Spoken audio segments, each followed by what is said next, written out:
साथियों नमस्कार। बीपीएससी प्रधान शिक्षक अब नए साल में नए क्लेवर सीटेट वाला, बिल्कुल सही, सीटेट वाला में आप सभी लोगों का स्वागत है। लक्ष्य 2000 प्लस, लक्ष्य 2000 प्लस प्रधान शिक्षक के सामाजिक विज्ञान के टेस्ट संख्या 3 के साथ मैं हरी सर यह आशा करता हूं कि आप अच्छे व स्वस्थ होंगे तथा कॉपी कलम लेकर मेरे साथ बैठ गए होंगे। अगर आप अपने सपने को साकार करना चाहते हैं तो इसे YouTube के अन्य वीडियो की तरह देखने का प्रयास न करें, ऐसा सुझाव आपको दिया जाता है। तो कल जो हमने पढ़ा था उससे संबंधित जो महत्वपूर्ण रैपिड रिकॉल का जो प्रश्न का सेगमेंट है उसको आज हम लोग करेंगे। सबसे पढ़े वही जो परीक्षा में है। पहला प्रश्न, निम्नलिखित में कौन लोकतंत्र के विस्तार में सहायक नहीं माना जा सकता है? निम्नलिखित में कौन लोकतंत्र के विस्तार में सहायक नहीं माना जा सकता है? निश्चित रूप से आप कॉपी कलम लेकर बैठ गए होंगे और मेरे साथ आप खटाखट बनाते चल रहे होंगे। लास्ट में आपको कितना नंबर आएगा आप निश्चित रूप से यूट्यूब पर अपने नाम और जिला के नाम के साथ कमेंट करेंगे। बिल्कुल, विदेशी शासक का आक्रमण। निम्नलिखित में कौन लोकतंत्र के विस्तार में सहायक नहीं माना जा सकता? विदेशी शासक का आक्रमण। दूसरा, समकालीन विश्व के लिए निम्नलिखित में कौन सा कथन सही है? बिल्कुल, विभिन्न देशों का पारस्परिक संबंध पहले की अपेक्षा अधिक लोकतांत्रिक होता जा रहा है। समकालीन विश्व के लिए निम्नलिखित में कौन सा कथन सही है? विभिन्न देशों का पारस्परिक संबंध पहले की अपेक्षा अधिक लोकतांत्रिक होता जा रहा है। तीसरा, चिली में लोकतंत्र की वापसी निम्नलिखित में से किस एक तरीके से हुई?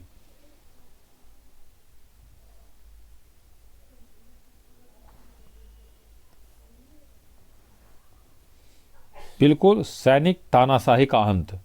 चिली में लोकतंत्र की वापसी निम्नलिखित में से किस एक तरीके से हुई? सैनिक तानाशाही का अंत।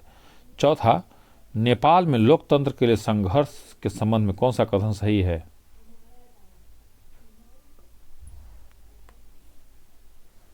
बिल्कुल, 7 राजनीतिक दलों के गठबंधन द्वारा नेपाल में लोकतंत्र के लिए संघर्ष के संबंध में कौन सा कथन सही है? 7 राजनीतिक दलों के गठबंधन द्वारा।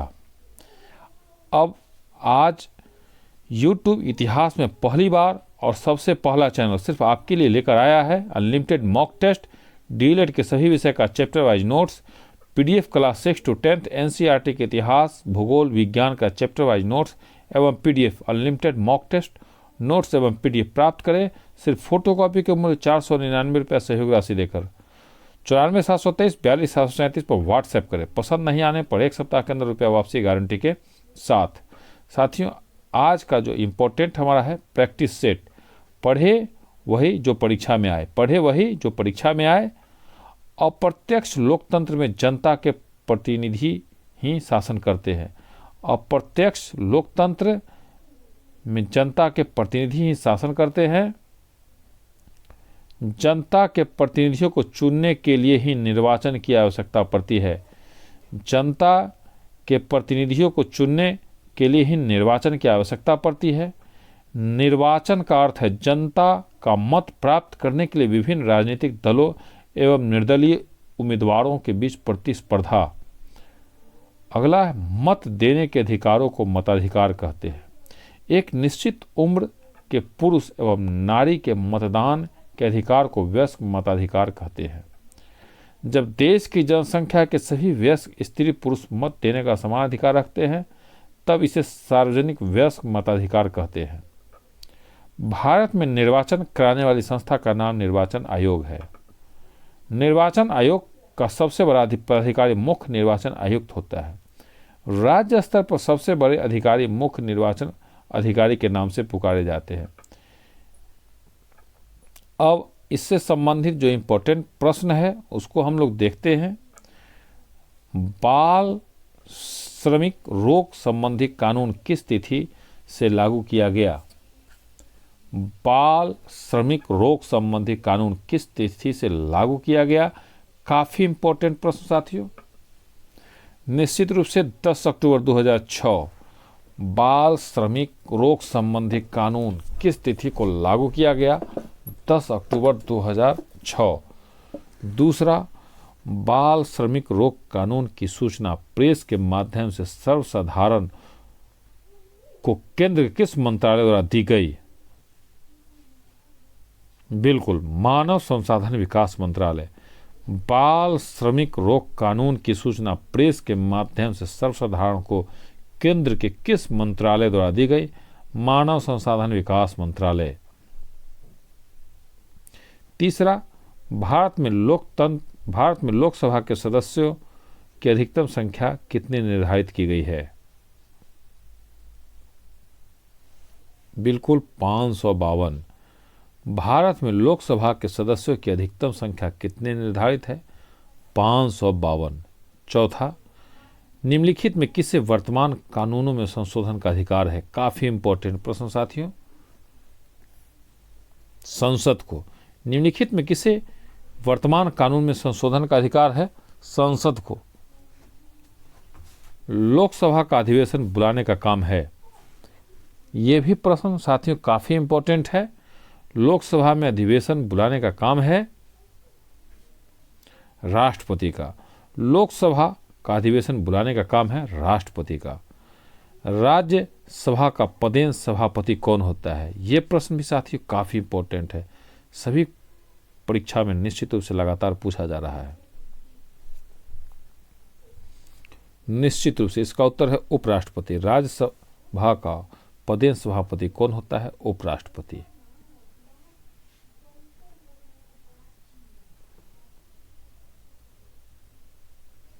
भारत के राष्ट्रपति को चुने जाने की उम्र क्या है? भारत के राष्ट्रपति को चुने जाने की उम्र क्या है? बिल्कुल आपने सही लगाया है। इसका उत्तर 35 वर्ष है। भारत के राष्ट्रपति को चुने जाने की उम्र क्या है? 35 वर्ष। 8, राष्ट्रपति को कौन सलाह एवं मंत्रणा देता है? राष्ट्रपति को कौन सलाह एवं मंत्रणा देता है? बिल्कुल, संघीय मंत्रिपरिषद। काफी इंपॉर्टेंट आज का जो साथियों हमारा सेट है उसमें परीक्षा के दृष्टिकोण से ये काफी इंपॉर्टेंट है और निश्चित रूप से आप टिक आउट कर ले। इसमें से 1 नंबर का क्वेश्चन आपकी बीपीएससी प्रधान शिक्षक एग्जाम में निश्चित रूप से रहेगा। 9 नंबर, संघीय मंत्रिमंडल की बैठक का सभापति कौन होता है, करता है? बिल्कुल आपने सही लगाया है। नहीं लगाया है तो अपने उत्तर को करेक्ट करें। प्रधानमंत्री। संघीय मंत्रिमंडल की बैठक का सभापतित्व कौन करता है? प्रधानमंत्री। 10, निम्नलिखित में कौन से राष्ट्रपति की सही शक्ति है? निम्नलिखित में कौन से राष्ट्रपति की सही शक्ति है?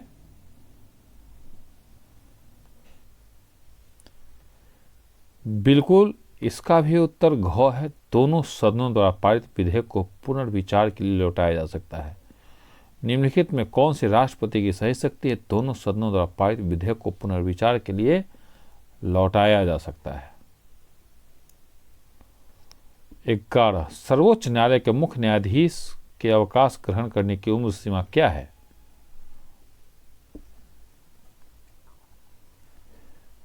बिल्कुल 65 वर्ष, 65 ईयर। सर्वोच्च न्यायालय के मुख्य न्यायाधीश के अवकाश ग्रहण करने की उम्र सीमा क्या है?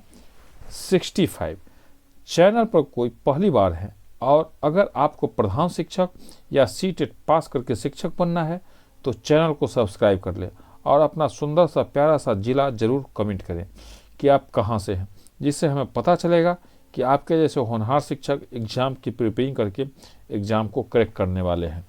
और निश्चित रूप से प्रत्येक दिन शाम 6 बजे हमसे जुड़े और मात्र 20 मिनट समय दें। आपके हाथ में रिजल्ट की गारंटी मेरी है। और आज का यह सेट आपको पसंद आया हो तो आप निश्चित रूप से अपने 2 शिक्षक साथियों को इस वीडियो को शेयर करेंगे। 12, निम्नलिखित में सर्वोच्च न्यायालय का सही कार्य क्या है?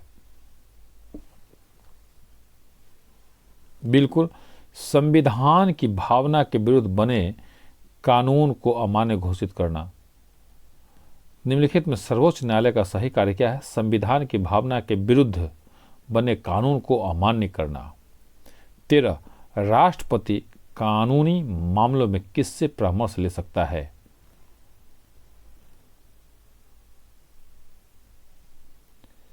बिल्कुल इसका उत्तर है सर्वोच्च न्यायालय राष्ट्रपति कानूनी मामलों में किससे परामर्श ले सकता है? सर्वोच्च न्यायालय। 14, सर्वोच्च न्यायालय किस संस्था का निरीक्षण कर सकता है? सर्वोच्च न्यायालय किस संस्था का निरीक्षण कर सकता है? अधीनस्थ न्यायालय। 15, मुख्यमंत्री की नियुक्ति कौन करता है? काफी इंपॉर्टेंट।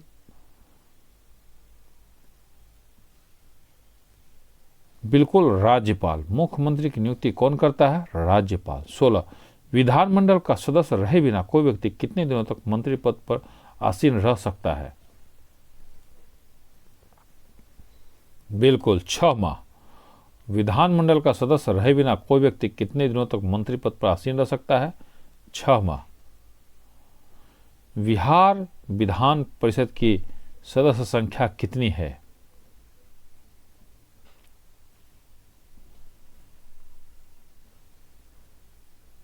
बिल्कुल, 75। बिहार विधान परिषद की सदस्य संख्या कितनी है? 75। किसी राज्य की विधानसभा में अधिक से अधिक कितने सदस्य हो सकते हैं? बिल्कुल, 500। किसी राज्य की विधानसभा में अधिक से अधिक कितने सदस्य हो सकते हैं? 500।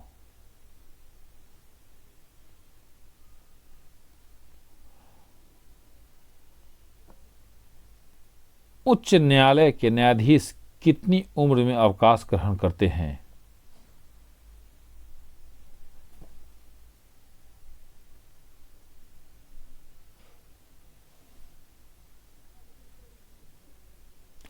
बिल्कुल, उच्च न्यायालय के न्यायाधीश कितनी उम्र में अवकाश ग्रहण करते हैं? इसका उत्तर है 62 ईयर। 20, उच्च न्यायालय के न्यायाधीश की उम्र कितनी उम्र में अवकाश ग्रहण करते हैं? 62 ईयर। साथियों, आज का यह सेट आपको अच्छा लगा हो तो इसको निश्चित रूप से अपने 2 शिक्षक साथियों को शेयर करें। और इतना प्रेम से आपने हमारे सेट को बनाया, प्रैक्टिस सेट पर आपने प्रैक्टिस किया, इसके लिए आपको बहुत बहुत धन्यवाद। जय हिंद, जय भारत।